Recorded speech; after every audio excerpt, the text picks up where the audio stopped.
Welcome to the Z Series maintenance video. Today we'll guide you through replacing the filter cartridges on the Puretec Z Series, which should be done every 6 to 12 months depending on your water quality and usage. Ensure you have the correct product code you have ordered from your nearest supporting dealer. Step 1. Shut off the water supply and release the water pressure.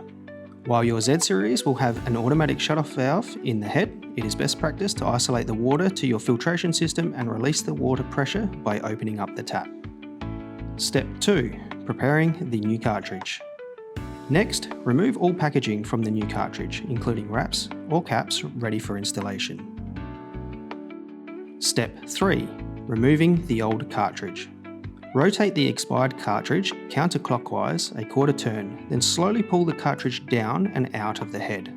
The expired cartridge may now be disposed of. Step 4.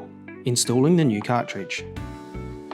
Insert the new cartridge up and into the filter head, rotating clockwise to align the arrows on the head and the cartridge. Step 5. Restore the water supply. Slowly restore the water supply. Turn on the downstream tap to flush the system for 5 minutes or until the water runs clear to remove any air and impurities. Step 6. Final checks and completion. Check over the unit for any leaks. If leaks occur, repeat the removal and installation steps.